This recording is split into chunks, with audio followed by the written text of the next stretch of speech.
இது நம்முடைய திறமையினால் அல்ல, தேவன் கொடுத்த தேவனே நம்மை தலைமையாகி நடத்தியதனால் தான் இந்த வெற்றியை நம்மால் அடைய முடிந்தது. கடந்த 3 வருடமாக நாம் அனைவரும் மிகவும் கொடுமைப்படுத்தப்பட்டோம். யாரும் நிறைய பேர் கோயிலுக்கு போக கூட முடியாத சூழலை உருவாயிருச்சு. கடவுள் நம்ம அதெல்லாம் நம்முடைய கஷ்டத்தெல்லாம் பார்த்து நம்ம இன்னைக்கு வெற்றி பெற செய்திருக்கிறார். இந்த வெற்றிக்கு முழு காரணம் கடவுள் தான். மற்றும் நம்ம கூட சேர்ந்த உழைக்கும் அனைவரும் கேஸ் தினம் கேஸ் வந்த மாதிரி இருக்கும். எனக்கு அவ்வளவு நாலேஜ் கிடையாது கேஸ்களை பற்றி. அவ்வளவு பொறுப்பை எடுத்து அந்த கேஸ்களை பூரா நடத்துவது திரு ஜபா அவர்கள் தான். அந்த கேஸ்ல முடிச்சு வெற்றி அடைஞ்சு இன்னைக்கு வந்திருக்கிறோம். இந்த எலெக்ஷன் நடக்கிறதுக்கு அதான் காரணம். எலெக்ஷனுக்கு 2 நாளைக்கு முன்னாள் வரைக்கும் கேஸ், எலெக்ஷன் முன்னால ஒரு கேஸ், இன்னும் நாளைக்கு கேஸ் இருக்கு. இதைத்தான் நம்ம பார்த்துட்டு இருக்கோம். ஆனா கடவுள் நம்ம கூட இருக்கிறதுனால நம்ம எதுக்கும் பயப்பட வேண்டிய அவசியம் இல்லை. நம்ம நேர்மையாக சந்தோஷமாக இந்த நிர்வாகத்தை செய்து போறோம். நம்ம காரியதர்சியும் 30 அளவில் கிடைச்சிருக்கிறாங்க. அது நமக்கு ஒரு பெரிய ஆசீர்வாதம். அவங்க நல்ல திறமைப்படைத்தவர்கள், நல்ல பக்தி உள்ளவர்கள். அவங்களுடைய திறமை நமக்கு எவ்வளவு உதவியா இருக்கும். கடவுள் அவர்களை நடத்துவார்.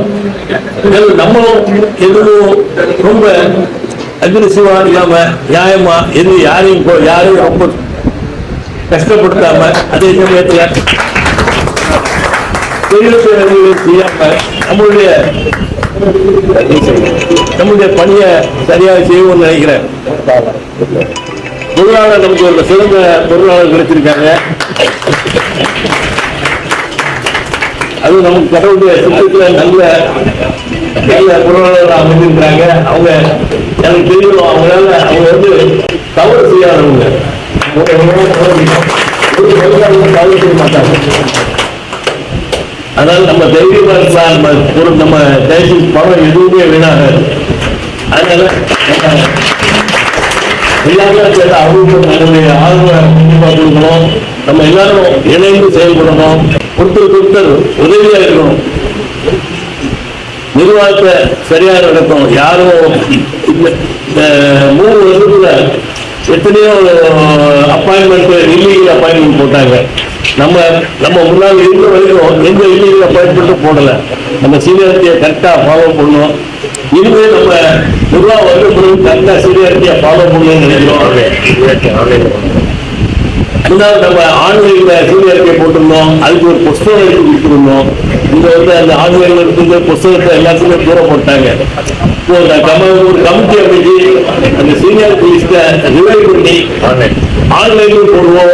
ஆன்லைன்ல ஒரு 15,000 போட்டு அது கரெக்ட் பண்ணிட்டா அதை நம்ம சரி பண்ணுவோம். சரி பண்ணும்போது அதுக்கு ஒரு புஸ்தகத்துக்கு அடிப்போம். அதுக்கு நம்ம ஸ்ட்ரிக்டா அதை ஃபாலோ பண்ணுவோம். கிடைக்க ஒவ்வொரு ரூபாயும், ஒவ்வொரு 1000 ரூபாயும், ஒவ்வொரு 500 ரூபாயும் கஷ்டப்பட்டவங்க கடவுளுக்கு காணிக்கையா கொடுக்கிறது. அது நம்ம அந்த பணத்தை ரொம்ப கவனமா செலவழிக்கணும். ஒரு பைசா கூட நம்ம வீணாக்க கூடாது. யாரையும் களவாங்க விடக்கூடாது. களவாண்ட பணத்தை திருப்பி கட்டாயமா வாங்கணும்.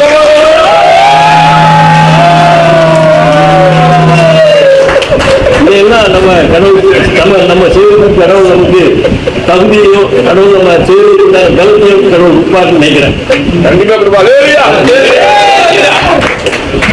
மேலும் நமது நிர்வாக சிறப்பாக அமைய அனைவரையும் கேட்டு கடவுளை கேட்டு